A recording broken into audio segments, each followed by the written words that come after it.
Hey guys! Tonight we begin with something slightly less philosophical, though arguably just as complex. Viking sex. It was politics, power, and occasionally, very public. So before you get comfortable, take a moment to like the video and subscribe. But only if you genuinely enjoy what I do here. And let me know in the comments where you're tuning in from and what time it is for you. It's always fascinating to see who's joining us from around the world. Now, dim the lights.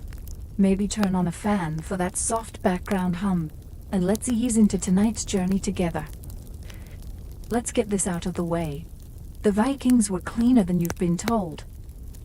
No, not spa day clean. But by medieval standards, they were practically soap-scented angels. While much of Europe was busy pretending bathing was a sin or just inconvenient, the Norse were over there scrubbing themselves weekly, using actual soap made from animal fat and ash. It smelled earthy, probably, but compared to their unwashed neighbors, they were a walking cloud of lavender and smugness. They combed their hair, trimmed their beards, filed their nails, and even carried grooming kits made from bone and iron. Imagine pulling up to a longhouse date with a carved comb, neat braids, and fresh breath, in an era where most people still had hay in their armpits. English monks noticed this disturbing hygiene trend and recorded it bitterly. There's one infamous complaint from an Anglo-Saxon chronicler who basically whined that Viking men were too clean, and thus unfairly attractive to local women. That's right. Their official explanation for Viking success with the ladies was soap-based cheating. The monks weren't wrong. In a world that smelled like a compost bin, the guy who bathed once a week and knew how to braid his hair was basically a sex god. But this wasn't just vanity. In Viking society, personal hygiene had status. If you were a free man, you were expected to look like one. And that meant grooming. If you were unkempt, people assumed you were poor, enslaved, or worse. A lazy layabout who couldn't even comb out a single lice egg for his woman. Cleanliness also had ritual significance. Before feasts, before battles, before bedroom adventures, you washed. It wasn't just about removing dirt. It was about preparing yourself to be presentable to gods, ancestors, or your extremely discerning longhouse crush. If you think Viking romance was just grunting and dragging someone into a longhouse by their braid, think again. These were not just bloodthirsty raiders. They were also deeply sensitive, metaphor-loving weirdos who expressed love through poetry, and sometimes mild threats. Vikings had an entire tradition of skaldic poetry, a type of verse so dense with metaphor it makes Shakespeare look like a grocery list. And yes, they used it to flirt. A Viking man might compare a woman's hair to sunlit flax, her walk to a swan on the sea, or, if things were really heating up, her body to a well-tempered sword. That's not a pickup line. That's cultural seduction. If your poem didn't come with at least 3 obscure nature references, you were doing it wrong. But it wasn't all flowers and fjords. These poems could get graphic. And if a man composed poetry about a woman without her consent, that was considered dangerous. In some cases, illegal. There's an actual law in the medieval Icelandic Gragas Code that banned men from writing any defamatory or obscene poetry. If a man implied a woman had been sexually available when she hadn't, that could result in exile or even death. So, yes, in Viking society, writing a dirty limerick about someone's daughter could lead to legal consequences and a duel. Women, by the way, didn't just stand there blushing. They were fully capable of composing biting verse in return. If a man's poem was lame, crude, or lazy, she might humiliate him publicly with a retort so scathing that entire families would avoid eye contact at feasts for generations. In one saga, A woman rebukes a man's advance with such poetic finesse that he leaves, humiliated, and joins a monastery. That's right. She flirted so hard in reverse, he found God. So while Vikings carried swords and axes, the real weapon in matters of the heart, poetry, loaded with metaphors, laced with bragging, and legally actionable if you got too confident. Let's not kid ourselves. Viking romance wasn't exactly built on rose petals and candlelight. It was more like, your father has 3 goats.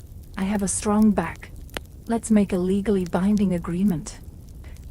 Consent existed, yes, but it had to elbow its way through a crowd of dowries, alliances, and extended family members who all had opinions. Here's how it usually worked. A man decided he wanted to marry. He didn't go serenading his beloved under the stars. He sent his dad, or his uncle, or his most diplomatic friend to the girl's father to negotiate a deal. Because nothing screams passion like your potential future being discussed over mead and sheep valuation. And the woman? She technically had a say. Technically. A freeborn woman could refuse a match, but whether that was honored depended entirely on how much her family needed land, allies, or to offload an opinionated daughter. Some sagas suggest that a strong-willed woman could turn down a suitor. Others suggest she'd better run fast if she tried. Still, the Vikings weren't entirely barbaric about it.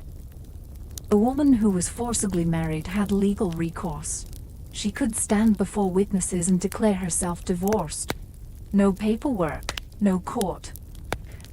Just 3 public announcements. Basically the medieval Norse version of, "It's not me, it's you," shouted at a dinner party. And while abducting a bride might sound romantic in some badly translated sagas, Viking law did frown upon it. Frown, not necessarily stop. Kidnapping a woman for marriage was illegal, but also occasionally celebrated in poetry. Nothing says mixed messaging like a legal code and a love ballad giving you opposite advice. Then there were concubines, or as Viking law charmingly called them, bed thralls. These were women, often enslaved, who were expected to provide companionship, cooking, and of course, sex. Consent in this case, mostly decorative. On the bright side, if a husband wasn't up to the job, emotionally or physically, the wife could leave. Viking women didn't have to suffer in silence. They could suffer loudly, in public, and with legal backup. When it came to premarital relationships, the Vikings were, let's just say, flexible. Unlike their medieval neighbors who were busy obsessing over chastity belts and writing purity odes, the Norse took a more relaxed view. In fact, a woman's past experience wasn't necessarily a deal breaker, unless it involved, say, someone else's husband or a very public scandal involving the neighbor's hayloft. Being romantically involved before marriage wasn't taboo. It was life. Vikings were practical people. If 2 consenting adults had a relationship, the world didn't collapse. Families might raise an eyebrow, or both if the timing was suspicious. But they wouldn't lock their daughters in towers or start inventing chastity gadgets. Virginity was never treated as a woman's value. Women were respected for their skills, their family standing, and yes, their reputation. But that reputation didn't hinge entirely on what they had or hadn't done in the bedroom. In fact, some sagas even praise bold women who went after what, or who, they wanted, especially if they did it with confidence and a strong sword arm. This wasn't just cultural flexibility. It was survival logic. Viking society needed strong partnerships. A woman who could manage a farm, handle trade, and hold her own in a legal dispute was far more valuable than one with a perfectly untouched romantic history. Life was hard. Winter was longer. Practicality usually won. That said, discretion was still encouraged. While premarital relationships weren't punished, Boasting about them could get you into trouble. If a man bragged publicly about a past partner, and she hadn't consented to the story being told, he could face legal consequences. Essentially, kiss and tell was considered both rude and, in some cases, illegal. In short, the Vikings respected personal agency, as long as it didn't cause unnecessary drama at the feast. If you thought modern mythology gets weird, just wait until you meet the Norse pantheon, a divine soap opera where shape-shifting, cross-dressing, and dramatic romantic entanglements were just Tuesday. Let's start with Frey, the god of fertility. Frey wasn't subtle. He was frequently depicted with, let's say, overwhelming enthusiasm for his role. His sacred statue reportedly came with anatomically confident features, and his worship involved rituals that celebrated life, love, and very suggestive crops. If you were hoping for a god of modesty, Frey was not your man. Then there's Loki, everyone's favorite chaos agent. In one story, Loki transforms into a mare, yes, a female horse, to distract a magical stallion, and it works. So well, in fact, that Loki becomes pregnant, and later gives birth to an 8-legged horse named Sleipnir. Somehow, this is treated as a quirky anecdote rather than a cosmic HR incident. In another tale, Thor cross-dresses to infiltrate a wedding feast and recover his stolen hammer. His disguise? A bridal gown and a veil. His plan? Grunt a lot and hope no one notices the bride's beard. Spoiler: they notice. But the hammer is recovered, and everyone goes home slightly confused. Why does any of this matter? Because the Vikings didn't view romance, gender, or intimacy as neat little categories. Their myths were messy, fluid, and gloriously inappropriate by modern Sunday school standards. In fact, many Norse deities and heroes engaged in relationships that modern cultures would spend entire legal seminars trying to explain.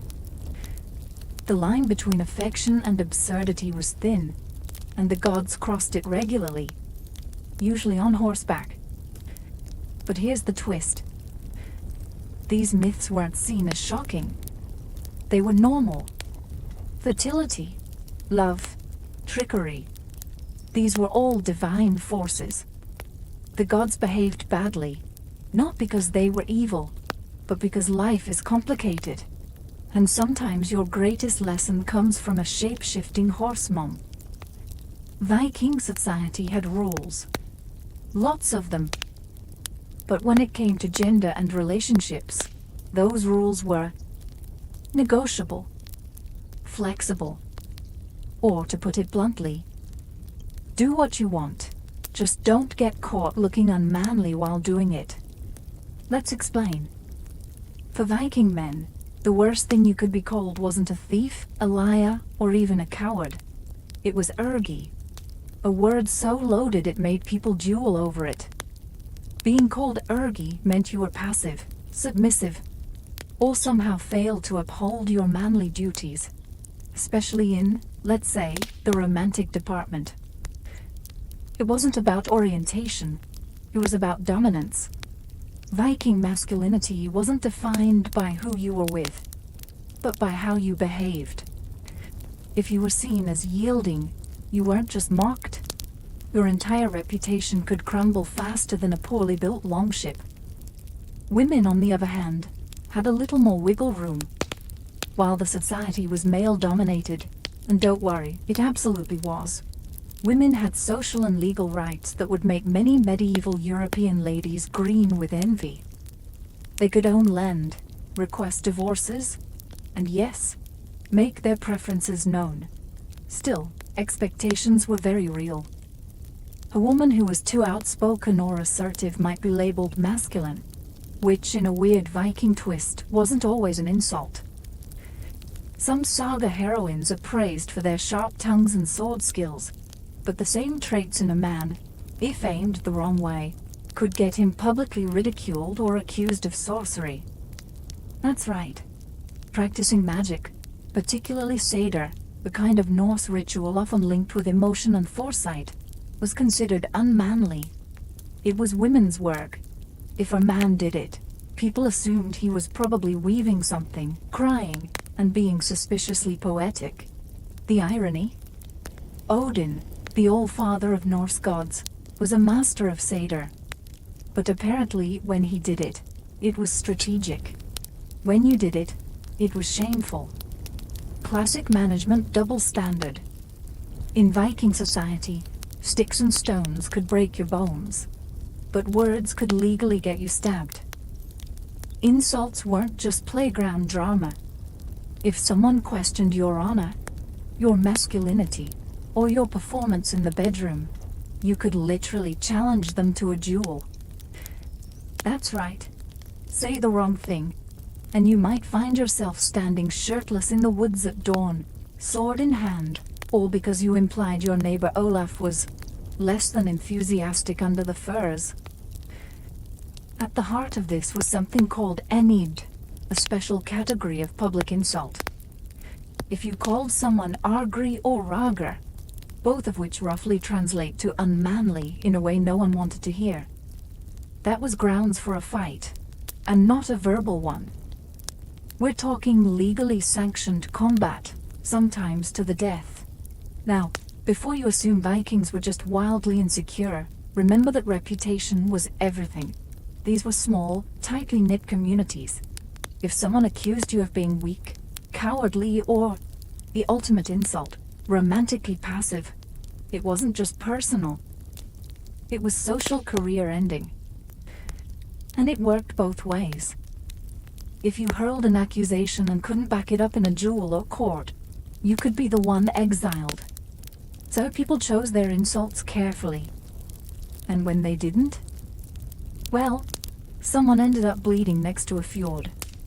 Interestingly, these disputes weren't always about what actually happened in someone's private life. Often, they were about perception. Rumors, offhand remarks, a badly timed joke. All could trigger chaos if they cast doubt on someone's identity or status. In short, Viking society had zero chill when it came to trash talk. But all of this reveals something deeper. Intimacy and public image were linked. A man's romantic reputation was his strength. If you were mocked for being passive, delicate, or losing control, you didn't just lose face. You lost credibility. And once that was gone, good luck keeping your seat at the feast. In Viking society, love and marriage were all well and good, until someone got caught with the neighbor's spouse. Then things got loud, legal, and occasionally bloody. Let's start with the basics. Adultery was frowned upon, but not equally for everyone. If a married woman was caught being unfaithful, that was serious business. Her husband could divorce her, shame her publicly, or, depending on the insult to his honor, take up his sword and negotiate with the other man directly. In extreme cases, the lover might end up significantly less alive than when he arrived. Now, if a man was unfaithful to his wife, well, it depended. Sleeping with an unmarried woman wasn't usually a huge scandal, but if the woman was married to someone else, that crossed a line. Especially if her husband had a temper or a lot of brothers. And here's where it gets spicy.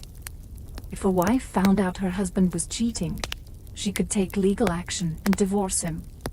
Viking women had real options. In fact, sagas tell of wives who calmly packed up their belongings, declared the marriage over in front of witnesses, and walked off, sometimes taking the farm, the kids, and the goats. Now, the Norse legal system didn't just rely on whispered accusations. If you claimed someone committed adultery, you had to prove it.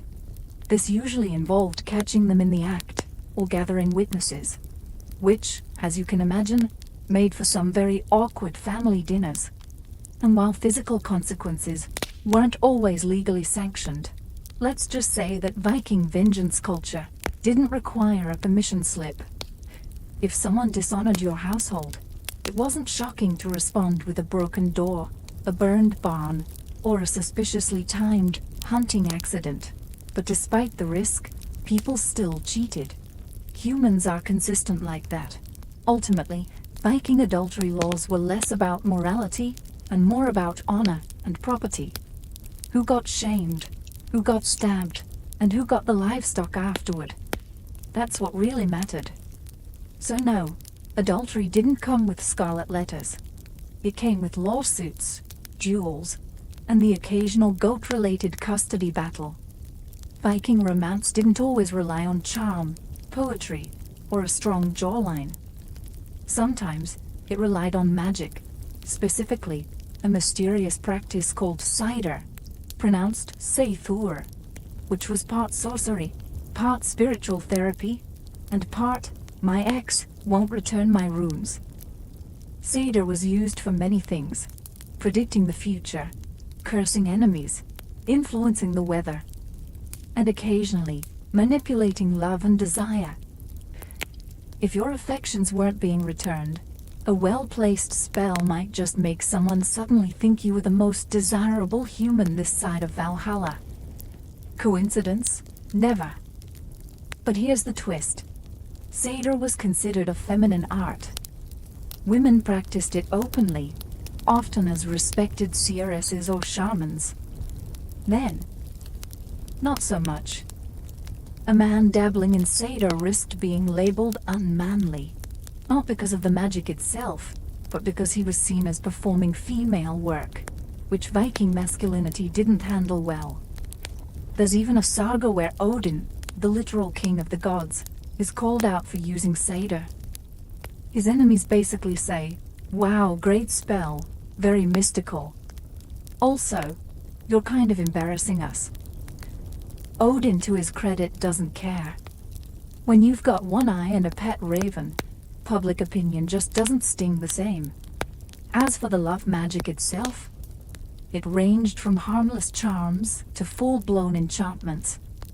Think, drink this herbal tea and fall madly in love, mixed with, if you don't, something unfortunate might happen to your cows.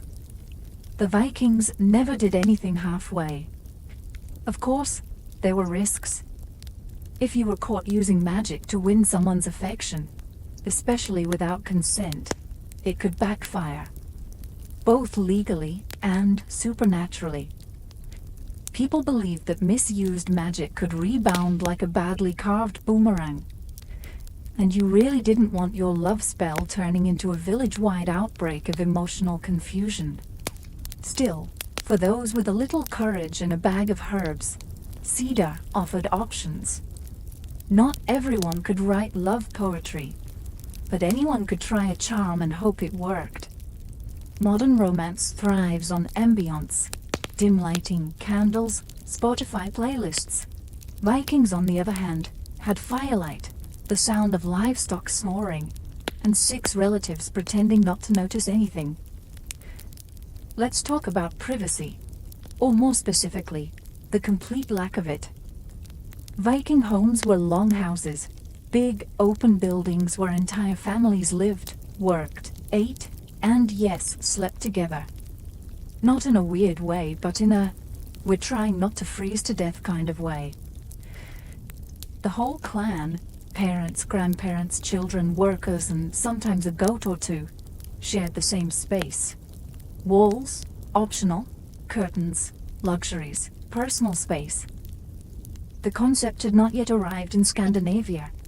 So when it came to intimacy, you didn't exactly sneak off to a cozy private suite. You maybe rolled over toward the fire, pulled a fur blanket up, and tried to ignore the sound of Uncle Bjorn loudly snoring 2 feet away. Romantic? Not really. Efficient? Absolutely. This lack of privacy didn't stop anyone. Viking culture was remarkably unbothered by the realities of communal living. People just accepted that intimacy happened. Occasionally within earshot. Occasionally while someone was stirring stew.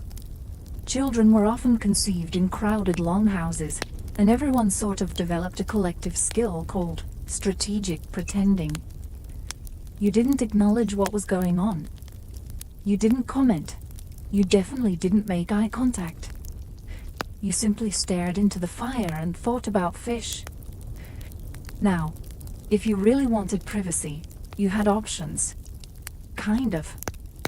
Wealthier families might hang tapestries or set up dividers, the Viking equivalent of a do not disturb sign. But for the average Norse couple, a little discretion and good timing were the best you could hope for. Still, despite the lack of privacy, there was no real shame. Viking society didn't obsess over modesty the way later Christian Europe did. Physical intimacy was natural, necessary, and everyone knew it. They just didn't want to talk about it while Grandma was within earshot. Let's talk about contraception, or as the Vikings knew it, hope, herbs, and possibly magic.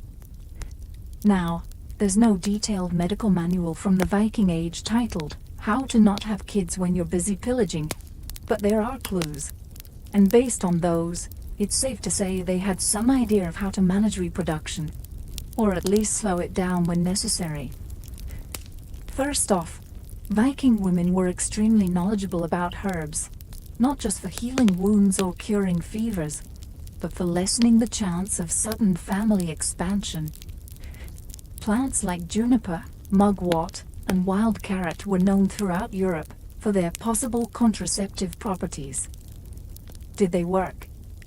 Possibly. Did they taste like sadness and regret? Probably. There's also evidence that certain practices, like extended breastfeeding, were used strategically to delay the next pregnancy. Not exactly romantic, but effective. Think of it as the Viking version of family spacing, minus the spreadsheets. But here's the twist. Viking culture didn't obsess over reproduction the way later religious societies did. Children were valued, yes, especially sons who could fight and daughters who could marry well. But sex wasn't only about making heirs.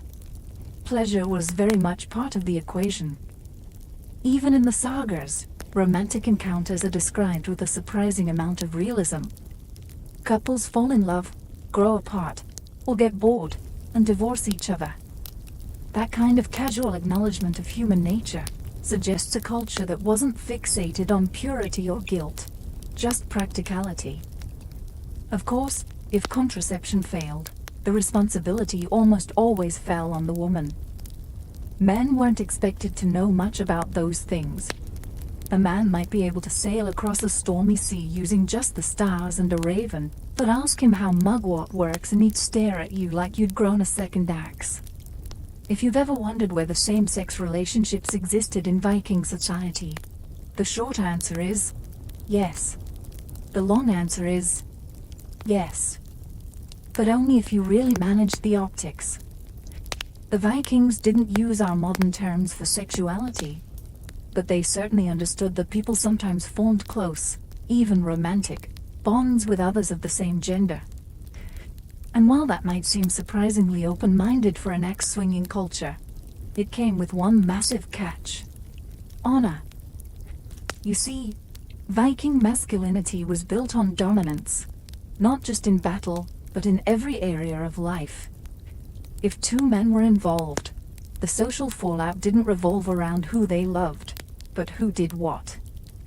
Specifically, the man seen as taking the passive role could be mocked, shamed, or worse, challenged for his manhood.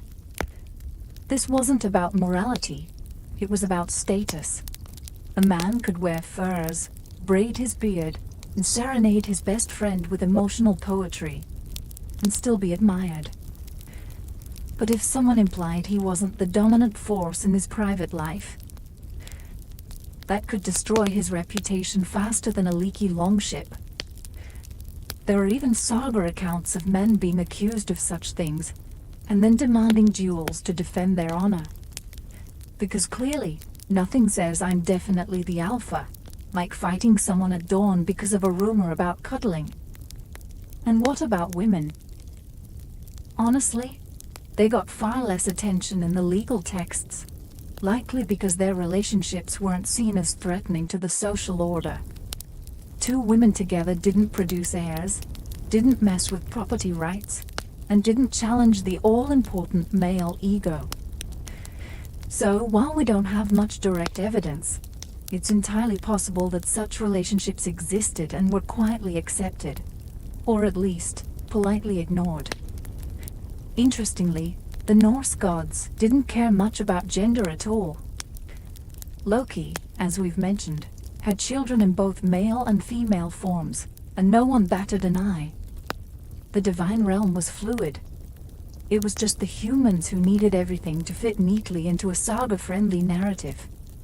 If you thought Viking marriage was all about long feasts, exchanged swords and blood oaths, you might be surprised to learn how casually it could end.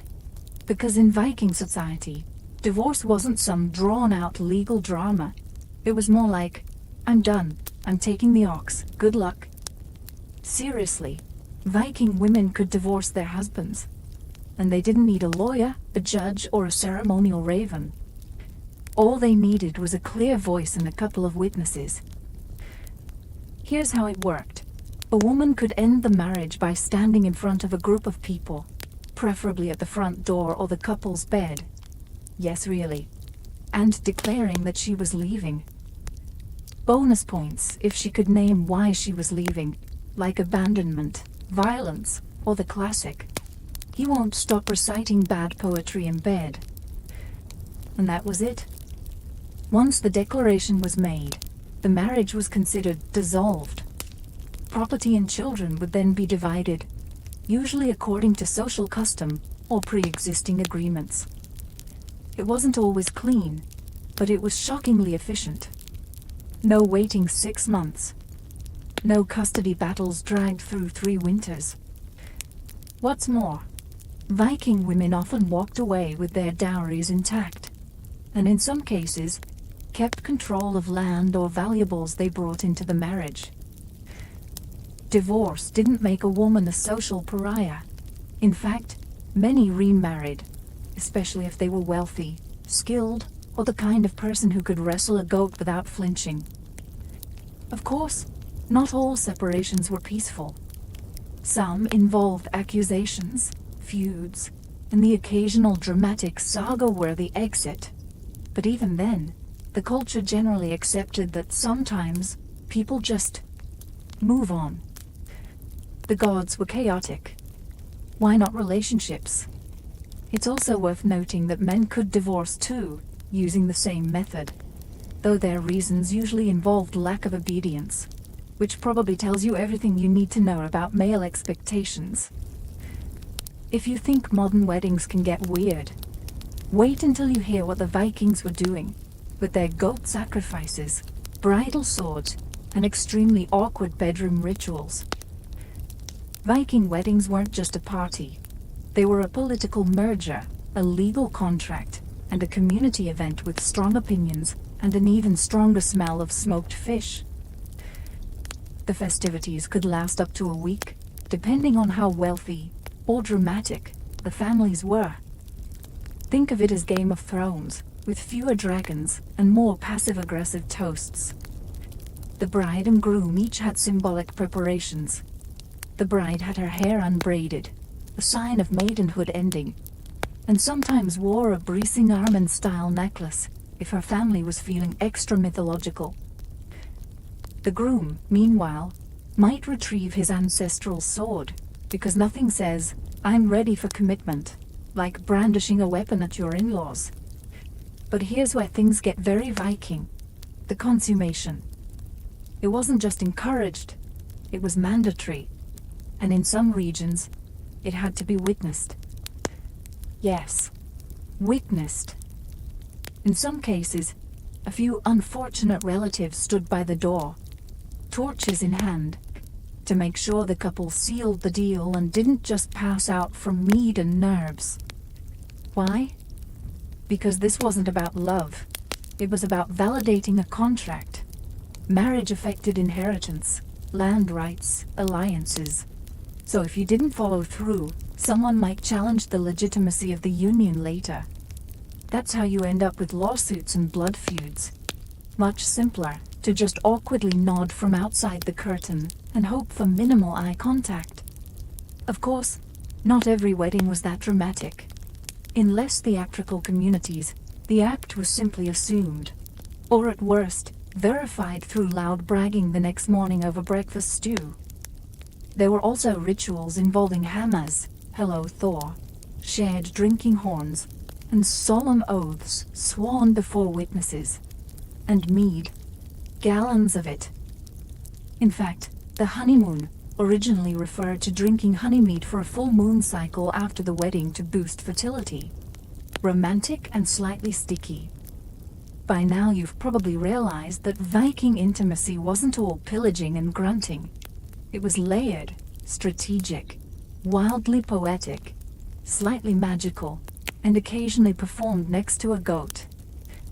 Viking culture didn't treat sex as something shameful or hidden. It was a part of life, like farming, raiding, or wondering if your neighbor was plotting revenge.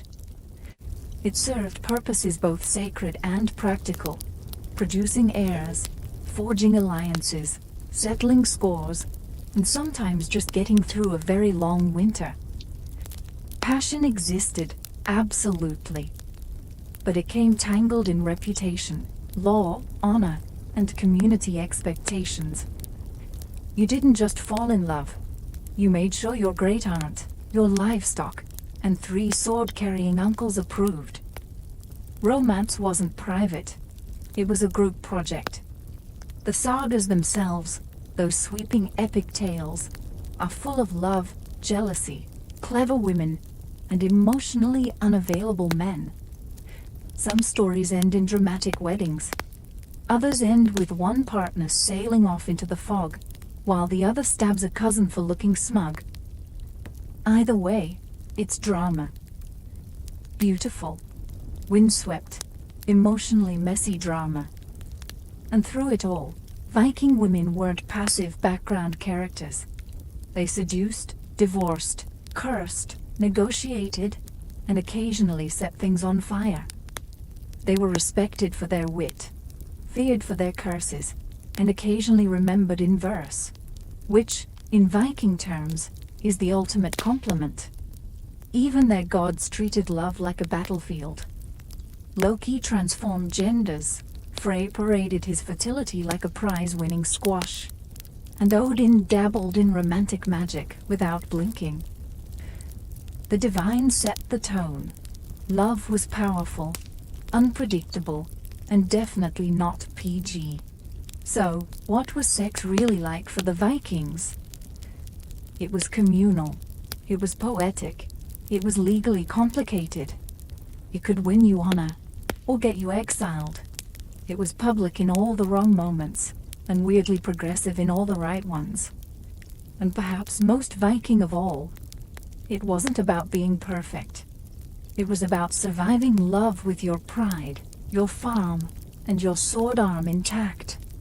Because when the Norse did love, they did it like everything else, with fire, flair, and absolutely no apologies.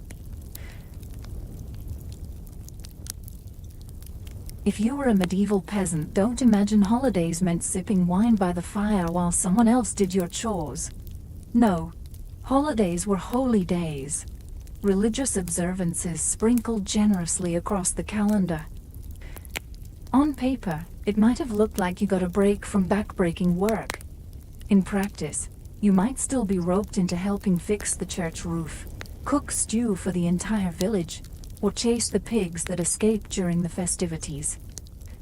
Still, it beat digging turnips.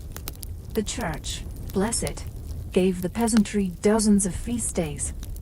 We're talking Christmas, Easter, Saints' Days, Marian festivals, and random local holidays honoring relics like St. Gertrude's toenail. These weren't optional. They were sacred timeouts where you were expected to pause labor, attend Mass, and ideally reflect on your sin-soaked soul. But peasants, ever pragmatic, found ways to turn these holy days into moments of joy, feasting, and barely controlled drunkenness. Yule, for instance, wasn't just a single day, but 12. 12. That's 12 days of storytelling by the half, ale-sloshed caroling, and if you were lucky, someone might show up with a roasted pig. It was the medieval equivalent of a Netflix binge and holiday potluck rolled into one. But don't get too comfortable. While your lord might not expect rent payments during a feast day, he might expect your son to serve wine at his table, or your daughter to help dress the lady of the manor in her Saint Day best. Holidays could blur the line between sacred rest and unpaid community service. Still, there was something deeply communal about them. These weren't individual spa days. They were shared rituals. Everyone in your village dressed in their best, reed least muddy tunic, shared the limited food supply, and pretended for one day that life wasn't all toil, taxes, and toothaches. So yes, peasants had holidays, a surprising number of them in fact. But each one came with strings attached. Attend church. Don't work the fields. Maybe help with the mystery play. And for heaven's sake, don't get caught skipping mass to nap in the hayloft. Unless you want a stern talking to from Father Bartholomew and a week's worth of penance. Yule. The most magical time of the year. Assuming your idea of magic includes dead animals on spits, evergreens nailed to beams, and your uncle passed out in a haystack. For medieval peasants, Yule wasn't just one day of celebration. It was 12 long, glorious, occasionally chaotic days between Christmas and Epiphany, where the rules of daily life loosened, and even the poorest souls got a taste of festivity. It all began on Christmas Eve, when the Yule log, an actual tree, not a chocolate cake, was dragged into the hearth and kept burning throughout the season. Its ashes were considered lucky, which made sense because keeping a giant log ablaze for 12 days in a medieval house was essentially a controlled house fire. Feasting was central to Yule, although what counted as feasting varied wildly. If your village had a generous lord, you might be blessed with extra meat, ale, and a communal pig roasting on a spit. If not, then dried beans, mystery stew, and bread with actual salt counted as a luxury. You took what you could get, and then you sang about it, loudly, off-key, and often while drunk. There were songs and games too, and masks, because nothing says birth of Christ like dressing up as a bear and terrorizing your neighbors. These traditions carried whispers of older, pre-Christian customs, remnants of pagan solstice rituals repackaged with Christian branding. Evergreens, for instance, symbolized eternal life, and hanging them indoors wasn't just for decoration. It was to ward off evil. Or, in peasant logic, the rats. It was also a rare time when social norms flipped. Some villages appointed a lord of misrule, usually the biggest idiot available, who was given temporary authority to mock the gentry and orchestrate games. For 12 days the lowest could act like the highest, until the calendar flipped and reality came crashing back down like a thatched roof in January. Still, for all its noise and nonsense, Yule was sacred. Not just in the religious sense, but in the emotional one. It was warmth in the cold, light in the dark, laughter in a world where teeth were optional by age 30. In those 12 days, peasants weren't just survivors, they were celebrants. And come January 6th, back to work. The pig's bones were gone, the ale was sour, and your wife was glaring at you to patch the barn roof you ignored for a week. If Yule was about ale and ashes, May Day was all about flowers and fertility, and not just the kind in the fields. For medieval peasants, the 1st of May wasn't merely a date on the calendar. It was a riot of color, music, and mischief, celebrated with the kind of reckless joy only possible when winter was finally, finally over, and the crops hadn't failed yet. The festivities began at dawn, when villagers trotted into the woods to gather May, branches, blossoms, and sometimes a bit of scandal. Young people especially embraced this tradition, often vanishing in pairs and returning a little more rumpled than they left. Elders may have raised their eyebrows, but no one complained. After all, a few extra babies born in early February were just part of the rhythm of village life. At the heart of the celebration stood the maypole, a tall wooden pole planted in the village green and bedecked with ribbons, flowers, and enough local symbolism to make a Freudian blush.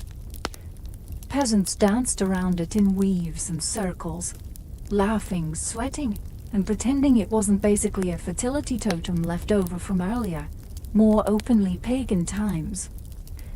The church disapproved, of course, but not enough to stop the dancing. Even Father Bartholomew occasionally tapped his foot. Music filled the air. Drums, flutes, bagpipes if you were unlucky. There were plays, races, wrestling matches, and, in some villages, leaping over bonfires to prove your courage or earn a year's luck. And while much of this was deeply symbolic, celebrating the rebirth of nature, the hope of the harvest, it was also a rare and glorious excuse to just have fun. Peasants who spent most of the year in ragged tunics pulled out their best, often still ragged, clothing, adorned themselves with garlands, and crowned a May Queen. She represented springtime, youth, and beauty, which in peasant terms usually meant has most of her teeth and no visible boils. Unlike religious holidays, May Day wasn't bound by church bells or scripture. It was older than saints, older than sermons, a festival of the body as much as the spirit. And though the local lord might still extract a labor tax the next morning for that one flower-scented day, even the lowest born could dance like they ruled the meadow. In medieval Europe, the calendar was bursting with saints, and each one came with a feast day. You'd think that meant endless parties. And technically, yes, but imagine celebrating your great-aunt Mildred's birthday every other day. And she's also a martyred nun who died of gangrene. Welcome to the divine chaos of saints' days. Peasants loved saints' feast days, not necessarily for theological reasons, but because it was a legitimate excuse to stop plowing and start eating. These days often included a village mass, followed by hours, or days, of merrymaking. Think processions with relics, mystery plays in the mud, barrels of ale cracked open before noon, and that one barefoot guy shouting about Samblay's miraculous fishbone removal. Each village had its favorite patron saint. Some chose practical ones: Saint Isidore for farmers, Saint Apollonia for toothaches. Others went with local legends, like Saint Ethelbert of Nowhere, who allegedly cured leprosy and hiccups. Whoever the saint, the feast day involved honoring their memory through rituals, prayers, and possibly roasting a goat. If your town was lucky enough to possess a saint's relic, a finger bone, a piece of cloth, or an item dubiously labeled St. Agnes's actual eyeball, the feast day became a full-blown festival. Pilgrims might visit, merchants set up stalls, mummers put on theatrical renditions of the saint's life, often mixing spiritual inspiration with accidental comedy, collapsing props, and at least one guy forgetting his lines. The best part: you didn't work, at least not in the field. You might still be asked to help with decorations, play trumpet badly in the parade, or fetch water for the communal stew. But it wasn't back-breaking toil, and you probably got a crust of meat and some holy gossip in return. Of course, the church kept a watchful eye on these celebrations.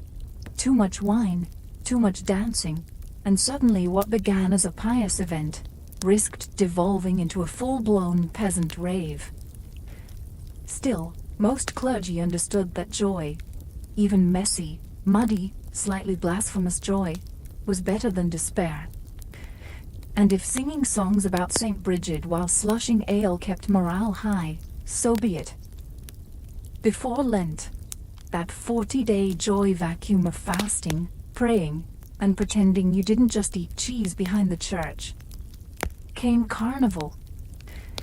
And for medieval peasants, it was the one time of year where chaos wasn't just allowed, it was blessed. Carnival, also known as Shrovetide, was the season of sanctioned misrule. Think of it as the medieval version of spring break, but with more turnips and fewer regrets. It kicked off right before Ash Wednesday and acted as a spiritual pressure valve. If you were about to spend weeks living like a monk, you had to party like a heretic first. Masks came out, often grotesque or animal-like, allowing peasants to become something else entirely. Devils, kings, talking pigs. People cross-dressed, made rude songs about the nobility, and staged mock parades where the village idiot was crowned king of fools. For once, the line between lord and laborer was hilariously, dangerously blurred. The food, absolute madness. You had to eat all the fat, meat, and dairy you wouldn't be allowed during Lent. That meant pancakes, sausages, butter-soaked everything, assuming you could get your hands on such luxuries. It was a last hurrah for the taste buds before Lent arrived, and reminded everyone they were dirt and ash. There were games too. Peasants hurled flour bags at each other, staged mock battles in fields, and occasionally attempted to ride farm animals like noble steeds. One particularly popular event was the peasant joust, where two drunk villagers charged at each other with cabbages tied to sticks. The winner earned nothing but bruises and bragging rights. And while the church frowned upon the wilder elements, the lewdness, the mischief, the chicken stealing, they also knew better than to cancel it. Carnival wasn't just fun. It was catharsis. It was a time when peasants could invert the world, laugh at the powerful, and feel, even briefly, like masters of their fate. Then came the ashes. As Lent arrived, the masks were burned, the songs stopped, and the world went quiet. Meat vanished from the table. Bells tolled solemnly. And the same villagers who danced half-naked around a bonfire 2 days earlier now knelt in church, solemn and hungry. But the memory of Carnival lingered, a reminder that joy, like wine, should be savored while it lasts. What do you get when you mix religion, theater, and a troupe of semi-literate farmers with a flair for the dramatic? Mystery plays, the blockbuster entertainment of the medieval world. Long before Netflix, TikTok, or even Shakespeare, peasants gathered to watch sweaty neighbors reenact the Bible, in full costume, sometimes on wagons. Mystery plays weren't mystery in the modern sense. They weren't crime thrillers or whodunits. The term came from ministerium, Latin for craft or guild, since local guilds were often in charge of producing them. So, the Bakers' Guild might perform the Last Supper, while the butchers took on the crucifixion. Naturally. Nothing says divine suffering like actual pig's blood. Performed during major feast days and religious festivals, these plays turned public squares into makeshift theaters. The villagers would flock in, muddy boots and all, to watch scenes from Genesis, Exodus, or Revelations, acted out by their own neighbors in robes held together with hay twine and goodwill. Some plays traveled through town on wagons, each one staging a different scene, like a divine parade of biblical drama. The performances weren't always, shall we say, theologically accurate. Noah's wife might be portrayed as a nagging shrew who refuses to get on the ark until she finishes her beer. Devils in red tights chased sinners through the crowd to howls of laughter. And when Herod delivered a fiery monologue, it often ended with someone chucking vegetables at his head. The line between piety and peasant comedy was flexible. But these plays weren't just entertainment. They were education. Most peasants couldn't read, and Latin sermons might as well have been bird noises. Mystery plays made the stories of scripture tangible, emotional, visual, memorable. A man in a crown of thorns screaming in agony. That stuck with you far more than a dusty scroll ever could. Plus, the plays brought people together. They required costumes, props, rehearsals, and coordination. Entire villages worked side by side to pull them off, even if the angel forgot his lines, or St. Peter's beard caught fire from the stage torch. It was a holy mess, but it was theirs. In medieval peasant life, the wedding wasn't just a personal affair. It was the village's excuse to throw the biggest legal party it could get away with. Technically, it was a sacrament. Spiritually, it was a public contract. Practically, it was a festival where the ale flowed freely, and half the guests left with someone else's cloak. For peasants, marriage was as much about social duty as romance. Families arranged unions for land, labor, or livestock. The bride's dowry might include a pig, a sack of barley, or a decent-looking goat. Love was optional. Breeding strong sons who could lift a plow. Mandatory. The festivities began with a church ceremony, simple, brief, and usually outdoors, right at the church door. Witnesses were essential. So were blessings. But don't expect choirs and organ music. You might get a single-stringed fiddle if you were lucky, or old Joffrey trying to whistle through his missing teeth. After the vows, it was time for the real celebration. The wedding feast. Everyone was invited. Neighbors, family, the thatcher who never finishes on time. Because hospitality was sacred. Guests brought whatever they could. Bread, eggs, maybe a roasted bird if they were feeling generous. The bride's family provided the bulk, which sometimes meant boiling a single chicken in a tub of turnips and calling it stew. Then came the dancing. Hours of it. Possibly days. Medieval peasant dances weren't delicate minuets. They were stomping, spinning, mudslinging affairs, where everyone got dizzy and someone usually fell in the fire.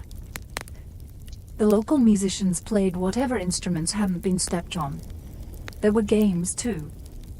Jokes about in-laws, bawdy songs, and contests that ranged from who can drink the fastest to guess how many children they'll have before the first harvest. All done with the cheer of people who hadn't had this much fun since last May Day. At some point, the newlyweds would be escorted to bed. Literally. By the entire village. This bedding ceremony involved blessings, laughter, and just enough uncomfortable chanting to make it weird. Then the curtains closed. And 9 months later, you guessed it, another festival. Despite the many feast days, festivals, and official holidays on the medieval calendar, peasants quickly learned a hard truth. A holy day didn't always mean a lazy day. More often than not, it meant different work, just with slightly more singing and marginally better food. Sure, the fields might rest, and the oxen got a break, but that roof still leaked.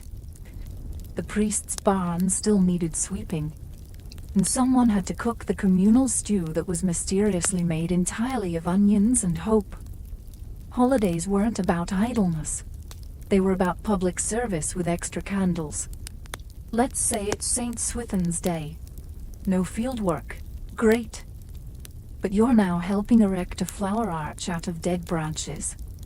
Then you're drafted into the mystery play as Roman soldier number 2, whose only job is to yell, blasphemer, and fall in the mud on cue. Later, you're stirring a cauldron in the churchyard, while Father Bartholomew micromanages your seasoning. Even the 12 days of Yule weren't pure leisure. Someone had to gather firewood, brew the ale, roast the questionable boar, and keep the Yule log burning, which basically required a night shift rotation. If it went out early, bad omen. Possibly the Black Death, No pressure. Children and elders didn't get off easy either. The kids were tasked with gathering herbs or delivering awkwardly shaped bread to neighbors. The elderly were expected to sit near the hearth and tell stories, preferably ones that didn't end in fire, plague, or goats escaping. Though to be fair, those were the best ones. Some villages had traditions like church cleaning day, which was cleverly scheduled on a saint's feast to make it sound less like a chore. And if your local lord decided he wanted a new banner sewn or a moat cleared before his feast, guess who got volunteered? Of course, there were still bright spots. Work on a feast day usually came with extra food, maybe a gulp of ale, and the camaraderie of neighbors grumbling in unison. Plus, nothing built community quite like hauling a rotten log out of the village pond together. For medieval peasants, life was brutal, but not entirely joyless. In fact, the calendar was peppered with enough festivals, holy days, saints' feasts, and village weddings to give even modern planners a headache. These events didn't just provide moments of rest. They offered structure, meaning, and a rhythm to a life otherwise ruled by mud, toil, and taxes. Each season brought its own blend of sacred and social celebration. Winter held the warmth of Yule, candlelit masses, and storytelling by the fire. Spring delivered May Day, full of blossoms, bonfires, and blushing faces disappearing behind hedges. Summer was the time for saints' processions, pilgrimage fairs, and maybe, just maybe, a feast hosted by the manor lord that didn't taste like turnip surprise. Autumn closed the loop with harvest festivals. These weren't as flashy as Carnival or Yule, but they were deeply satisfying. After months of sweating in the fields, peasants gathered for communal meals, thanking the saints for not sending a famine or locusts. Again. There was dancing, ale, and roasted things that probably shouldn't have been roasted. But no one complained. Even the fasting seasons, like Lent and Advent, were part of the rhythm. They made the feasting sweeter, the celebrations more profound. And while the church might have hoped peasants would spend those days in quiet repentance, most simply switched to grumbling and thin broth until the next excuse to party rolled around. The joy wasn't just in the celebration itself, but in the anticipation. Planning a mystery play, brewing ale, sewing ribbons into old tunics, these were acts of hope. They gave peasants something to look forward to, a chance to feel alive, connected, and part of something larger than themselves. And that, perhaps, was the real miracle of the medieval festival calendar. It stitched together a world constantly on the edge of illness, invasion, or starvation, with moments of laughter, music, and collective relief. Whether dancing around a maypole, falling off a pageant wagon, or burning their fingers on a Yule log, peasants found a way to celebrate the absurd and divine alike. In the end, they didn't need luxury, just time, community, and a reason to lift a mug and shout, "Blessed Saint whoever, we made it through another year." Saladin, or as his contemporaries knew him, Yusuf ibn Ayyub, was born in 1137 in the town of Tikrit, in what is now Iraq. It was an unremarkable start in a turbulent land. His Kurdish family wasn't royalty, but they weren't peasants either. His father, Ayyub, was a military officer in service to the powerful Zengid dynasty, who ruled over much of Syria and northern Iraq. Still, no one looked at young Yusuf and thought, "There goes the future liberator of Jerusalem." Unlike most warlords of his time, Saladin wasn't raised in a blood-soaked training yard.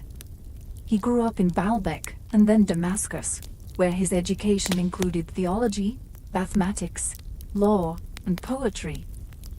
He studied the Quran deeply and developed a lifelong love of learning. He wasn't some brash teenage sword swinger.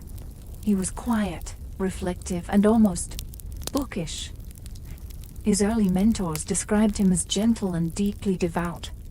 Not exactly the stuff of war epics, not yet. But the world around him was anything but peaceful. The Crusaders still held Jerusalem, and the Muslim world was fractured by petty rivalries. Different emirs ruled different territories, each more concerned with power than unity. Sunni and Shia factions jostled for control, and alliances shifted faster than a desert wind. Into this mess, Saladin stepped, not as a self-declared hero, but as a loyal servant under the command of his uncle, Shirkuh, a tough-as-nails general in the service of Nur ad-Din, the ruler of Aleppo. At this point, no one expected greatness from Saladin. He was smart, yes, obedient, devout. But he wasn't particularly charismatic or war-hardened. He wasn't groomed for power.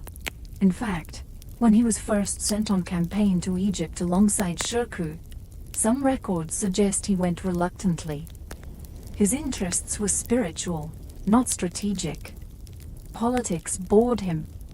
And yet, destiny had other plans. And once Egypt opened its gates, so too did opportunity. What made Saladin unique wasn't that he craved power, but that he wielded it with humility when it came. He entered the story as a background character, a nephew, an assistant, a quiet man in a loud world. And somehow, that quiet man would go on to change history. Saladin didn't march into Egypt expecting a crown. In fact, he didn't want the job at all.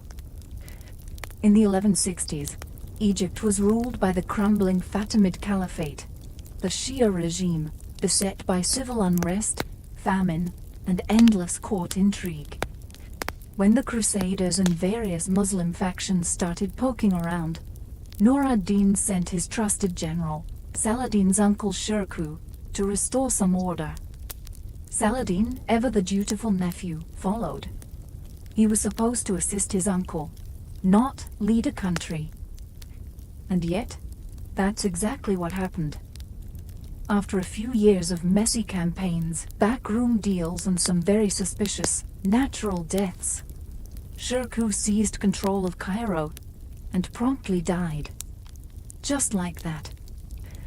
The sword had barely cooled in its sheath before the question emerged: who takes over now? Enter Saladin, reluctantly. The court expected an easily controlled figurehead. They saw a quiet, religious man with little charisma, and even less political ambition. Perfect. But within months, Saladin showed he was anything but a placeholder. He moved fast. First, he consolidated power in Cairo, outmaneuvering rivals with a mix of diplomacy, piety, and sheer competence. Then, in a bold move, he quietly dismantled the Fatimid Caliphate from within. He re-established allegiance to the Sunni Abbasid Caliphate in Baghdad, ending 2 centuries of Fatimid rule. It was a religious and political earthquake, and Saladin did it without mass bloodshed or palace massacres. But don't mistake mercy for weakness. He cracked down on corrupt officials, improved infrastructure, and reformed Egypt's chaotic finances. He surrounded himself with scholars and judges. He even made food more affordable for the poor. To a battered and divided people, he brought stability. And to outsiders, he sent a clear message: Egypt now had a real leader. Still, Saladin didn't style himself as a king. He was Nur ad-Din's loyal servant, for now. But tensions began to build. The student was rising. The teacher grew wary. Egypt was no longer just a distant post in a crumbling empire. It was the beating heart of Saladin's rising power. And while he hadn't sought the throne, now that he sat upon it, he ruled with purpose. The reluctant savior had become a sultan in everything but name. And soon, the rest of the Muslim world would take notice. Saladin's next challenge wasn't the Crusaders. It was his own side. After stabilizing Egypt, Saladin faced a fractured Islamic world. The Seljuk Empire was splintered. Syria was under the rule of his former patron, Nur ad-Din, who was now deeply suspicious of Saladin's growing influence. And elsewhere, ambitious emirs bickered over scraps of territory, while Jerusalem remained in Crusader hands. Theoretically, they all served the same god. In practice, they couldn't organize a potluck, let alone a holy war. Then, in 1174, Nur ad-Din died. Suddenly, and once again, a power vacuum opened, and Saladin stepped in. At first he framed his actions as loyal service. He claimed to be preserving Nur ad-Din's legacy, even marrying into his family. But let's be honest, Saladin was done being a subordinate. He moved north, took Damascus with barely a fight, and began the slow, patient process of stitching the Islamic world back together. Not by conquest alone, but through marriages, alliances, bribes, and, when necessary, the occasional siege. Cities that had ignored each other for decades suddenly found themselves answering to the man from Tikrit. Aleppo resisted, of course. So did Mosul. But one by one, the pieces fell into place. And unlike many rulers of his time, Saladin wasn't known for backstabbing or cruelty. He pardoned rivals. He kept oaths. He made it hard to hate him, even for those he defeated. This was Saladin's quiet revolution. He wasn't trying to build an empire for ego or gold. He believed unity was sacred, that Muslims could not defeat the Crusaders while squabbling amongst themselves. And he knew the window was closing. The Crusaders were strong. Jerusalem was fortified. If there was ever a time for the Muslim world to stand as one, it was now. By the late 1170s, Saladin controlled Egypt, Syria, parts of Iraq, and even the holy cities of Mecca and Medina. He was no longer a regional governor. He was the sultan of a pan-Islamic realm, built not on brute force, but strategy, patience, and astonishing restraint. But his greatest test was yet to come, and it flew a cross-shaped banner. Because while Saladin had conquered cities and united kingdoms, he had not yet fulfilled the dream burning in every believer's heart, the liberation of Jerusalem. By the 1180s, Saladin's attention turned fully toward the Latin kingdom of Jerusalem.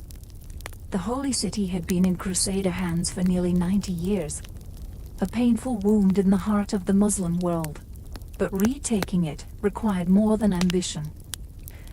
Saladin needed timing, preparation, and most of all, a reason that would unite his fragmented allies behind a single cause. That reason came courtesy of the Crusaders themselves. One of the most volatile figures in the Crusader states was Reynold of Chatillon, a man so famously unhinged, he made other Crusader lords look like cautious monks. Reynold repeatedly violated truces with Muslim caravans, attacked pilgrims on their way to Mecca, and even threatened to march on the holy cities of Islam. For Saladin, this wasn't just an insult. It was divine provocation. When Reynold attacked a caravan in 1187, during a time of peace, no less, Saladin had his justification. No more truces, no more diplomacy. War was coming. The Crusaders, sensing the threat, assembled their full might. King Guy of Lusignan led the army, alongside Reynold and the Knights Templar. It was a formidable force. Thousands of men, heavily armored, confident in their superiority. But they made a fatal mistake. They marched across the arid plains of Galilee in July, toward the springs of Tiberias, thinking they'd surprise Saladin. Saladin let them come. He knew the terrain. He knew the heat. and he controlled the water. His troops harassed the Crusaders constantly, cutting off their access to wells and springs. By the time the Crusader army reached the twin hills known as the Horns of Hattin, they were exhausted, dehydrated, and trapped. On July 4th, 1187, Saladin struck. The Battle of Hattin wasn't just a victory. It was a masterpiece of strategy. The Crusader army was annihilated. Thousands were killed or captured. The True Cross, the most sacred relic in their possession, was seized. King Guy was taken prisoner, and Saladin personally executed Reynald of Chatillon, not out of vengeance, but for breaking sacred truces. With one battle, Saladin shattered the military backbone of the Crusader states. There was now nothing standing between him and Jerusalem. But what would he do when he reached the Holy City? Conquerors usually took with fire and blood. Saladin had something else in mind. In the aftermath of the crushing victory at Hattin, Saladin swept through the Levant like a desert storm. Acre, Nablus, Jaffa, Ascalon, all fell with minimal resistance. The Crusaders were broken, leaderless, and stunned. And on October 2nd, 1187, just 3 months after Hattin, Saladin stood before the gates of Jerusalem. The city was defended by Balian of Ibelin, one of the few Crusader nobles still standing. Though outnumbered and desperate, Balian negotiated with Saladin, not for victory, but for mercy. He warned that if the city were taken by force, the defenders would destroy the shrines, slaughter Muslim prisoners, and burn everything they could. It was a desperate bluff. Saladin didn't call it, he chose peace. It was here that Saladin's true legacy was carved, not in stone, but in restraint. Unlike the bloody sack of Jerusalem during the First Crusade in 1099, when Christian soldiers massacred tens of thousands, Saladin's entry was disciplined and deliberate. There was no general slaughter, no desecration of churches, no rivers of blood. He gave Christians the option to ransom themselves, their families, and their neighbors. Many were freed without payment, especially the poor. Saladin even paid the ransom for hundreds who couldn't afford it. He allowed Christian priests to remain and continue services. The Church of the Holy Sepulchre was untouched.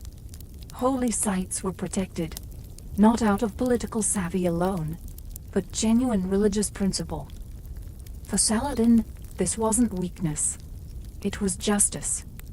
He believed that Jerusalem, sacred to Muslims, Christians, and Jews alike, should not be soaked in vengeance. To wield power without cruelty, that was the true expression of faith. His mercy shocked Europe. Tales of his honor spread even in enemy lands. Chroniclers who hated Islam still wrote of Saladin with reluctant admiration. Some even compared him favorably to their own kings. In reclaiming Jerusalem, Saladin had done what few thought possible. He not only reversed decades of Crusader conquest, but did it with dignity and restraint. The city was his, but the world, watching from afar, began to realize that his strength lay not just in his sword, but in the way he chose not to use it. The Christian world wouldn't take this humiliation lying down. And from the west, a familiar shadow began to stir. News of Jerusalem's fall hit Europe like a thunderclap. Popes preached vengeance, monarchs sharpened their swords, and at the head of this new crusading storm stood Richard the Lionheart, King of England, warrior, and one of the few men on earth whose name could rival Saladin's. Thus began the Third Crusade. Not just a military campaign, but a high-stakes duel between two icons. Saladin, the seasoned sultan with a reputation for mercy. Richard, the brash, brilliant tactician with a taste for blood and glory. The world watched as these two legends collided across the hills and plains of the Levant. Richard arrived in the Holy Land in 1191 and immediately captured Acre. It was a brutal siege, and when negotiations with Saladin stalled, Richard executed 2,700 Muslim prisoners in a single day.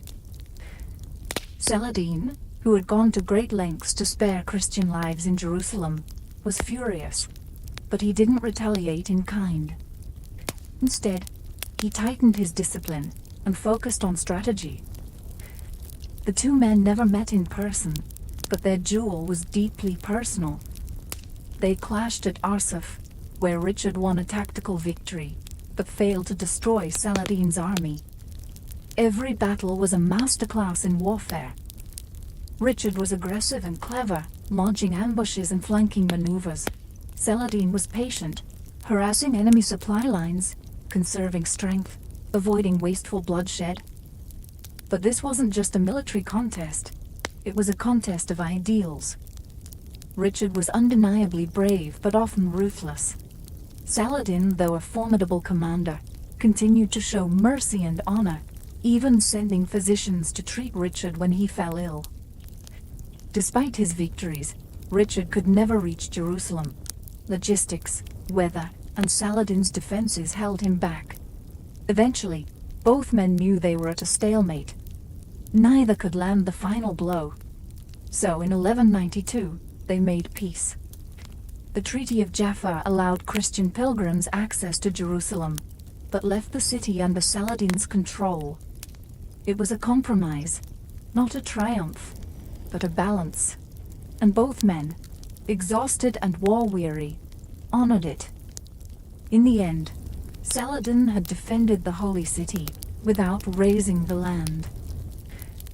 Richard returned to Europe a hero, but Jerusalem remained Muslim. Two lions had roared, but only one still held the crown. Saladin's battlefield prowess made him famous, but it was his character that turned him into legend. Unlike many rulers of his era, Christian or Muslim, Saladin didn't bathe in cruelty or surround himself with sycophants. He was devout, modest, and astonishingly humble for a man who ruled an empire from Egypt to the borders of Mesopotamia. He slept on mats, gave away personal wealth to the poor, and wept openly at sermons. No palaces dripping with gold, no extravagant displays. Just a man who believed power was a test, not a prize. He fasted regularly, even outside of Ramadan, and studied the Quran with the same intensity he applied to warfare. Saladin prayed before battles, but more importantly, he prayed after them, not in thanks for victory, but in mourning for the lives lost. When his advisors urged him to punish enemies harshly, he often refused. "Victory is not in killing," he once said, "but in forgiving." And it wasn't just words. After Jerusalem, he could have razed churches, executed prisoners, and paraded through the city in triumph. Instead, he protected holy sites, released captives, and ensured safe passage for Christian pilgrims, including those who couldn't pay. He even gave charity to Jewish communities and maintained cordial relations with Eastern Christian sects. Saladin's generosity extended beyond religion. He donated his fortune to the poor more than once. He paid the dowries of orphaned girls. He built schools, hospitals, and water fountains. His court was filled not with gold-plated armor, but with scholars, jurists, and poets. But for all his gentleness, he wasn't naive. Saladin understood diplomacy, timing, and power better than most kings. He knew when to show strength and when to pull back. He wielded fear like a scalpel, rarely, but precisely. And when he executed Reynald of Chatillon, it wasn't vengeance, it was justice, delivered cleanly and without spectacle. Saladin didn't just lead an army, he led by example. His piety wasn't for show, his mercy wasn't weakness, and his restraint wasn't cowardice. He became something rare in medieval history, a man admired equally by his allies, enemies, and historians centuries later. But even legends must fade. And Saladin's final chapter was not written with a sword, but with silence. In 1193, just a few months after signing peace with Richard the Lionheart, Saladin fell ill. He was only 55 years old, hardly ancient by medieval standards, but years of constant warfare, political negotiation, and spiritual devotion had taken their toll. The man who had once ridden across deserts and scaled fortress walls now lay in bed, weakened by fever. He didn't summon his generals. He didn't hoard riches. Instead, he turned inward, spending his last days in prayer, reciting verses from the Quran, and giving away what little remained of his personal wealth. And that's not poetic exaggeration. When Saladin died, his treasury was so empty that there wasn't enough money to pay for his own funeral. The man who had ruled empires left behind 1 dinar, 47 dirhams, and a legacy worth more than any crown. His death was not dramatic. No assassination, no poisoned chalice, just a quiet exit, befitting the humility with which he had ruled. He was buried in Damascus, near the Grand Mosque, not in some golden tomb or fortified palace, but in a modest mausoleum. His coffin was draped in simple cloth, and no royal regalia marked his resting place. Years later, Emperor Wilhelm II of Germany would visit his tomb and donate a new casket, one made of marble. Even Europe's royalty, long after the Crusades had ended, paid their respects. Saladin's empire did not last long after his death. Like many great leaders, his strength had held together a fragile coalition, and once he was gone, his sons and nephews squabbled over the pieces. Syria, Egypt, and Mesopotamia soon drifted apart again. But Saladin himself was never forgotten. In the Islamic world, he remained the embodiment of righteous rule, a warrior who fought for justice, not conquest. In the Christian world, he became the rare enemy, remembered with respect, even reverence. European chroniclers called him noble, wise, and even holy. Descriptions not typically reserved for infidels. It was said that he kept a shroud near his bed as a reminder that nothing, not kingdoms, not fame, not even Jerusalem, would follow him to the grave. And yet, centuries later, his name still does. Saladin died in 1193, but his legend never did. In fact, his reputation only grew, not just in the Muslim world, but across continents, cultures, and centuries. Unlike many medieval rulers who were forgotten or vilified, Saladin was remembered as something almost mythical, a man of war and peace, faith and tolerance, power and humility. In the Islamic world, Saladin became a symbol of what righteous leadership should look like. For centuries, sultans and caliphs invoked his name to legitimize their own rule, though few could match his grace or discipline. His model of jihad was not driven by fanaticism, but by duty. He fought to defend lands and people, not to glorify himself. He ruled with fairness, governed with scholars, and died with empty pockets. In many ways, he became the gold standard, the ideal Muslim ruler that others pretended to be. But perhaps more surprisingly, Saladin was embraced by the Christian world as well. Despite being the chief opponent of the Crusades, European historians and poets painted him in glowing terms. Dante placed him in the virtuous pagans of the Divine Comedy, a high honor in a Christian cosmology. Boccaccio wrote of his generosity. And in the centuries that followed, Saladin became a chivalric hero in European romances. By the 19th century, Western leaders invoked his name as a model of noble conduct, even during colonial wars in the Middle East.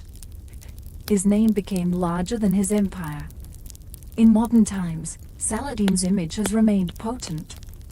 Arab nationalists of the 20th century invoked him as a symbol of unity and resistance. Statues of him still stand in Damascus and Cairo.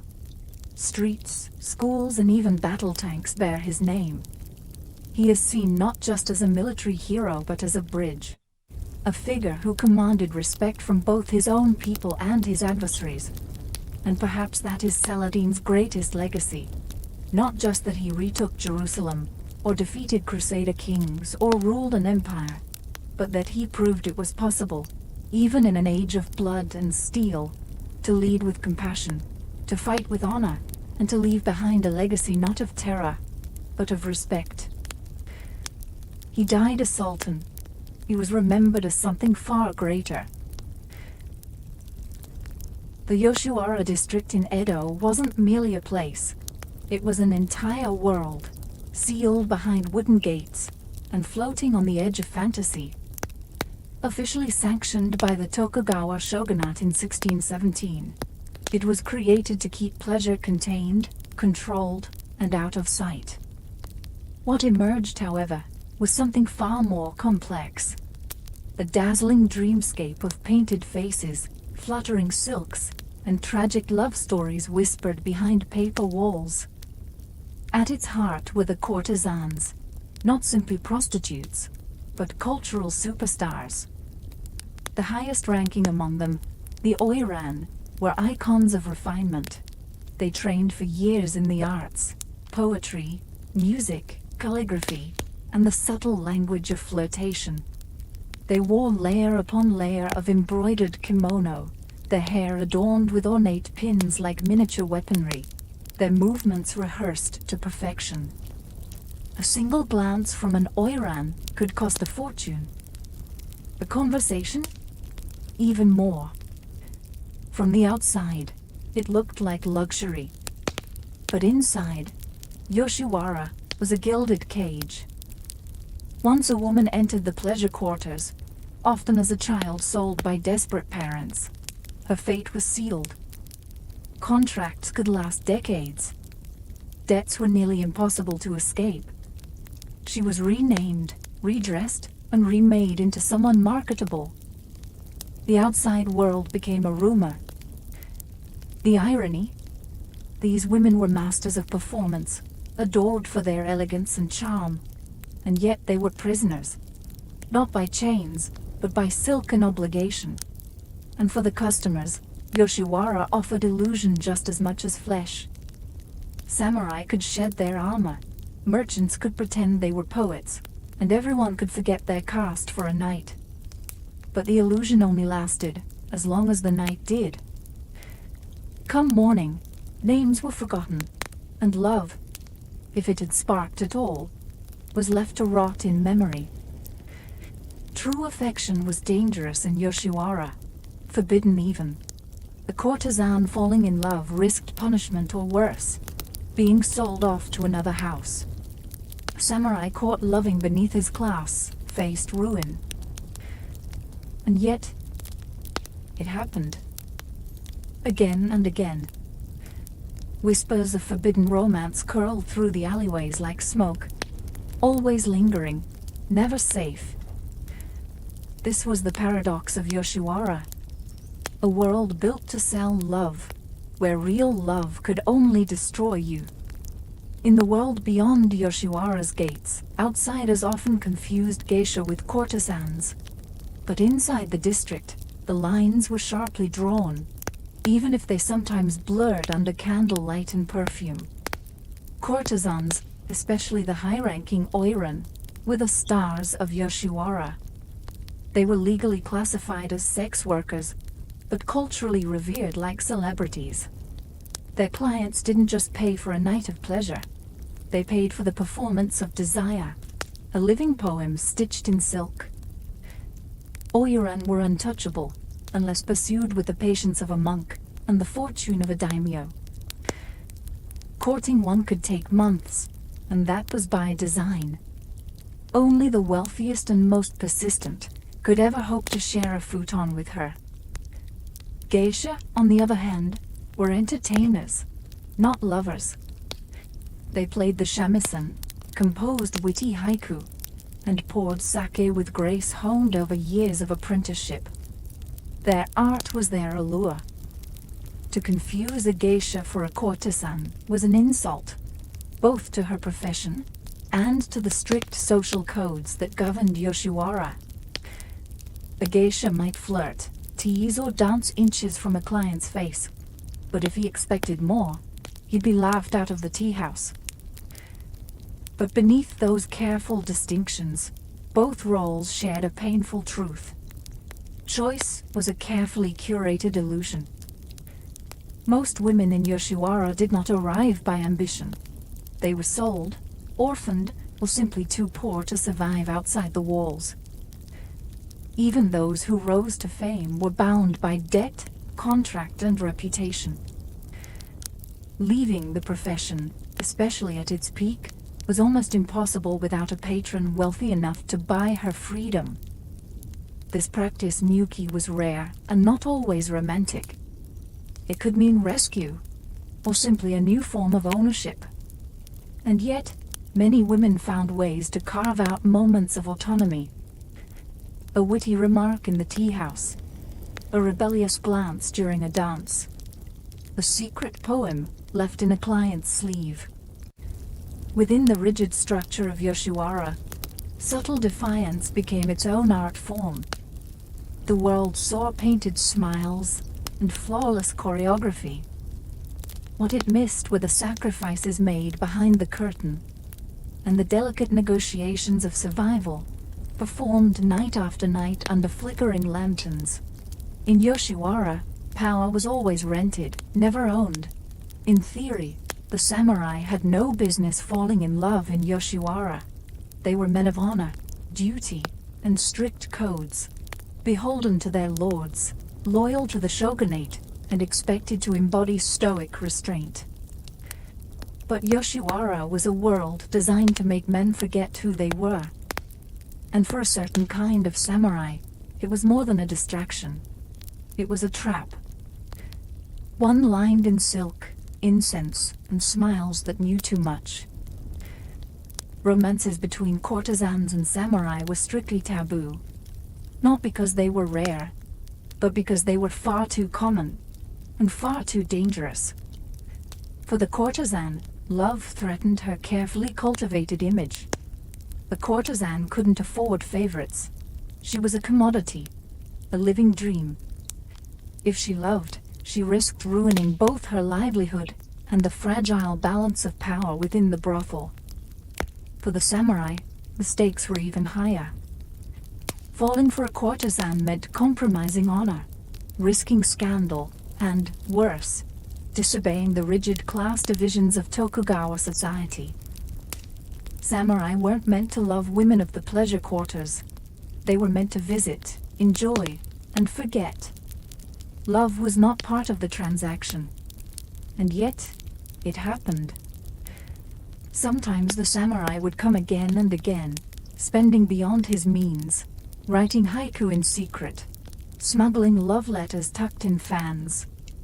Sometimes the courtesan would respond. A subtle squeeze of the hand, a hidden verse slipped into his sleeve. These weren't affairs. They were quiet rebellions against a world that demanded masks at all times. The consequences, however, could be brutal. There are stories of samurai who sold their swords to afford time with their beloved. Some lost their rank, their wealth, even their lives. A few were caught and ordered to commit seppuku, ritual suicide, to atone for their disgrace. As for the women, punishments ranged from public humiliation to forced transfers to harsher brothels. But most devastating were the stories that ended not in scandal, but in sorrow. Lovers who realized there was no escape, no future, only the fleeting scent of incense and a promise made too late. That's when the most tragic outcome would unfold. The double suicide pact, Shinju. Two lovers, bound by a love the world refused, choosing death over another day apart.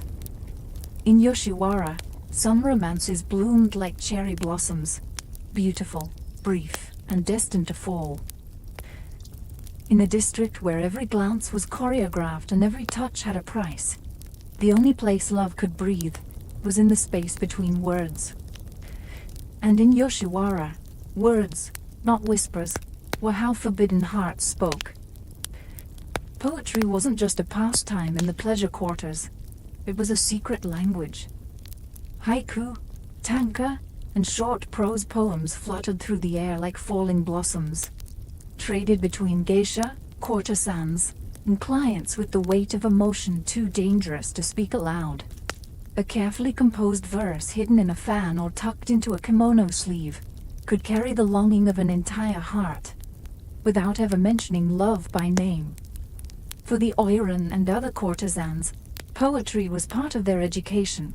They were trained to compose on the spot, to weave elegance into sorrow, flirtation into metaphor. A courtesan might respond to a client's longing poem with a delicate rejection, a verse about an unreachable moon, or a river too wide to cross. But if she did return his feelings, her words could become a lifeline, a promise, or a secret vow.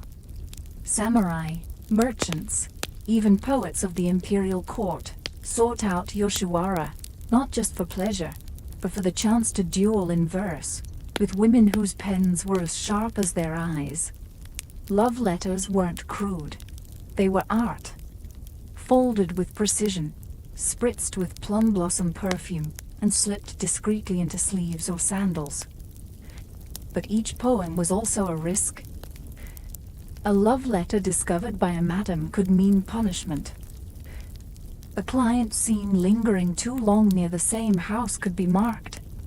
And if a samurai's lord caught wind of his affections, it could destroy his career. Or worse. Still, the verses persisted. Some became legendary, preserved in old notebooks, reprinted in literary collections, even copied by later lovers hoping to capture the same desperate beauty. Others were burned before dawn, their ashes carried off like secrets too dangerous to keep. In a world where love was a transaction, poetry allowed it to be something else. Something fragile, fleeting, and forbidden. Something you could hold in your hand, read under candlelight, and for a moment believe was real. For most women in Yoshiwara, freedom wasn't a dream. It was a calculation, a number, a price. Courtesans, especially the elite oiran, were bound by contracts as heavy as any chain.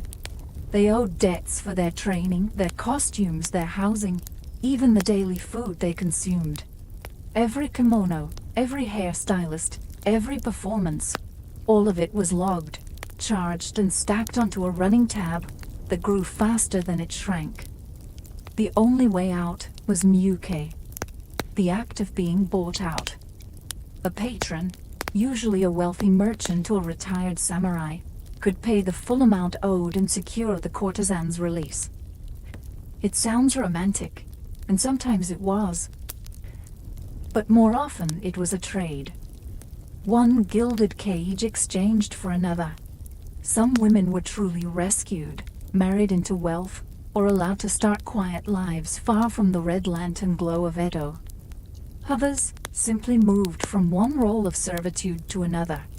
Concubine, mistress, or unofficial second wife, kept behind closed doors and paraded only when convenient. Even in freedom, they were rarely treated as equals. Then there were those who tried to escape without payment. These stories rarely ended well.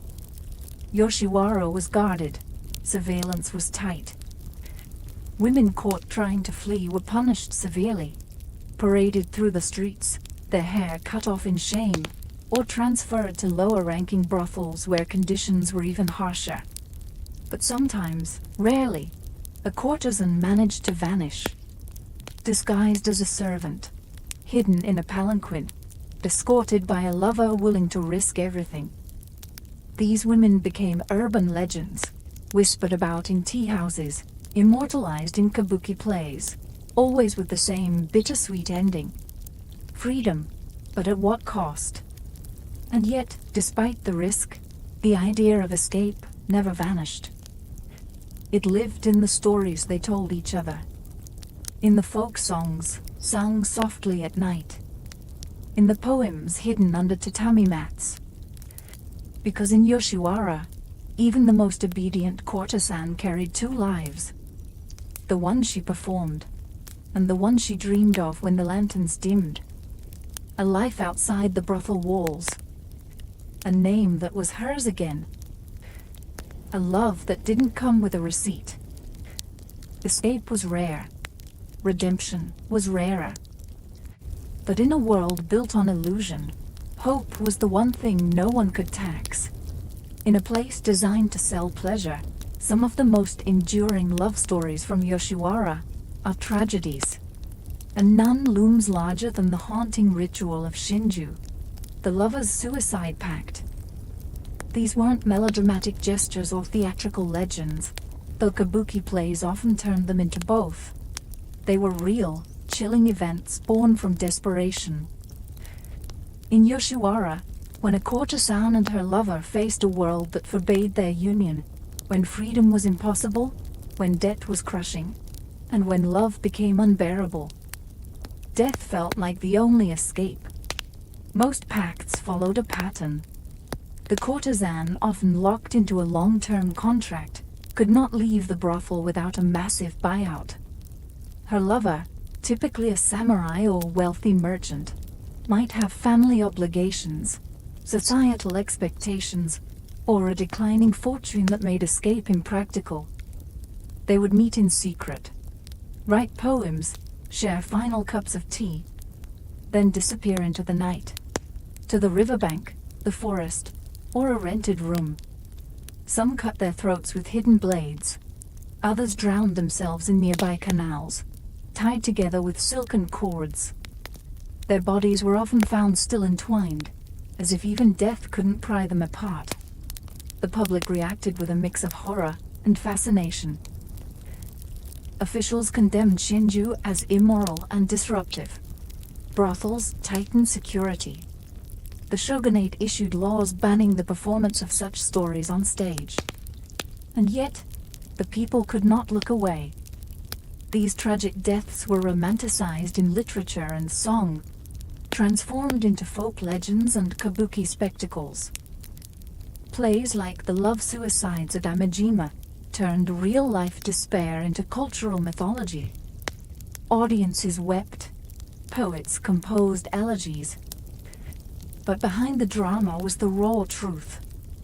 These were people so trapped by societal roles, so starved for dignity, that death seemed kinder than life. Not every courtesan died in love.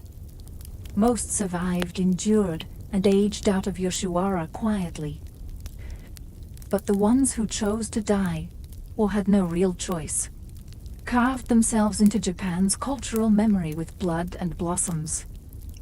In a world obsessed with performance, Shinju was perhaps the only act that couldn't be faked. In the candlelit haze of Yoshiwara, art was more than decoration. It was defiance. Every fan flutter, every stroke of calligraphy, every carefully arranged kimono fold was a form of silent resistance against a life that was anything but free. The courtesans and geisha of the pleasure quarters were artists by design. They were trained in traditional music, dance, ink painting, poetry, and etiquette. Their job was to embody the ideal of feminine beauty, intellect, and poise, an impossible standard made real through relentless discipline. But these weren't passive performances. They were acts of control in a world that stripped these women of almost everything else. Beauty became armor, a flawlessly styled wig, a poem that captured heartbreak in 17 syllables, a dance that communicated longing without words. These weren't just performances for clients. They were ways to maintain identity, dignity, and a sense of self in a world built to erase them. When a courtesan bowed with perfect grace or composed a haiku under pressure, she was saying, I still exist. I still choose how I am seen. The art also traveled outside the brothel walls. Woodblock prints, ukiyo-e, or pictures of the floating world, immortalized the courtesans in vivid color. Artists like Kitagawa Utamaro and Suzuki Harunobu captured their lives in glimpses. A woman adjusting her hairpin, a geisha looking out a window, lovers meeting under falling cherry blossoms. These images became wildly popular, collected by commoners and nobles alike. They turned courtesans into icons, while also revealing the loneliness behind the beauty. Some courtesans even became muses. Their likenesses appeared in paintings, plays, and erotic novels. Their poems were published in small chapbooks, traded like treasure among literati. For a few, this artistic fame offered something rare: a voice. Still, the art could never fully reflect the truth. Behind every print was a woman with debts. Behind every poem, a contract. Behind every graceful smile, someone counting the days until she was free, or too old to be desired. But art gave them something they weren't supposed to have: agency. It allowed them to shape their narrative, even if only in fragments. And in a world designed to control their story, even a fragment was power. In Yoshiwara, beauty wasn't just currency. It was a ticking clock. Every painted face, every silken sleeve, masked an expiration date. And while the world outside the pleasure district may have worshipped the courtesans as icons of grace and sensuality, inside everyone knew youth was the business, and it didn't last. The courtesan's value began to decline the moment she reached her peak. Her schedule lightened. Her customers aged. New girls arrived, fresher, more fashionable, more in demand.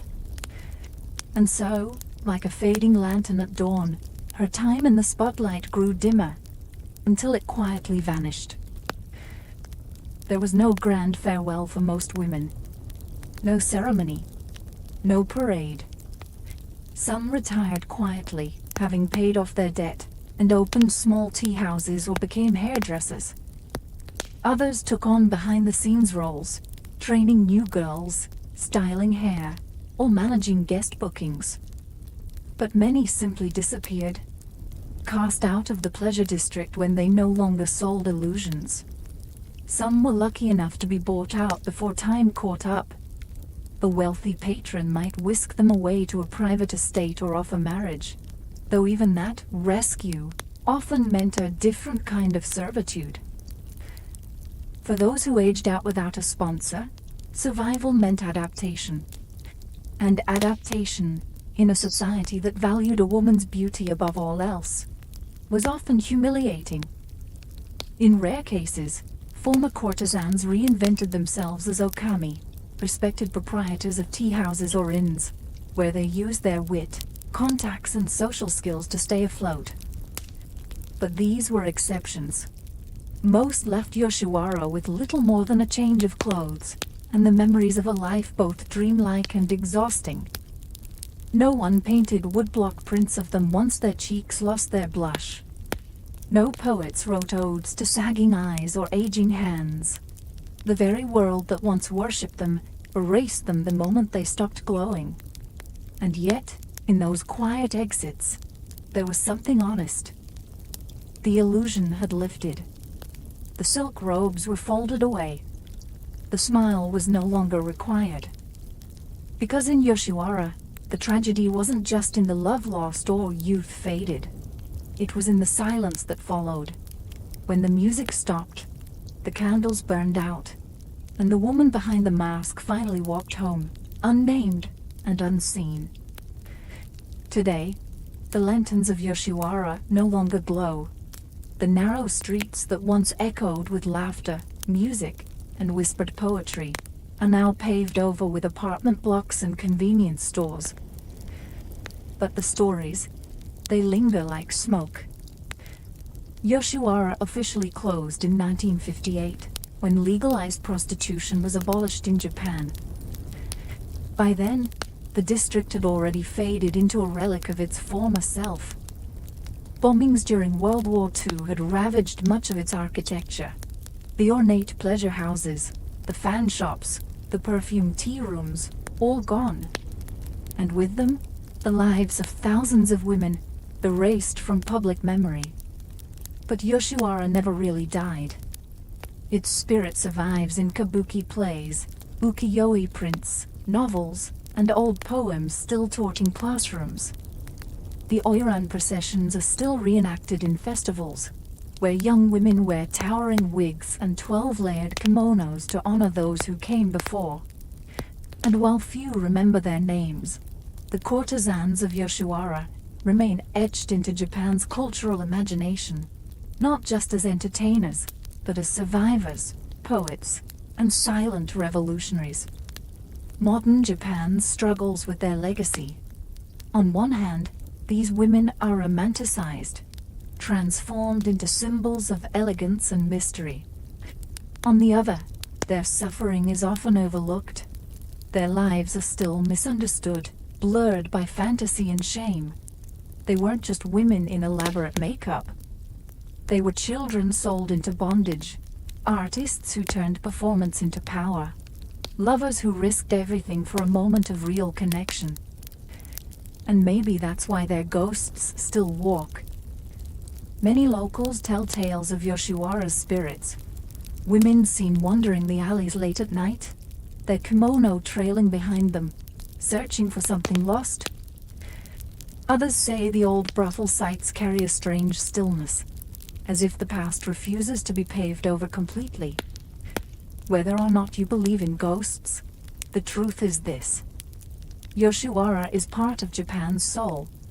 It is the memory of a hidden world, built on illusion, stained by tragedy, but also filled with unmatched beauty and fleeting joy.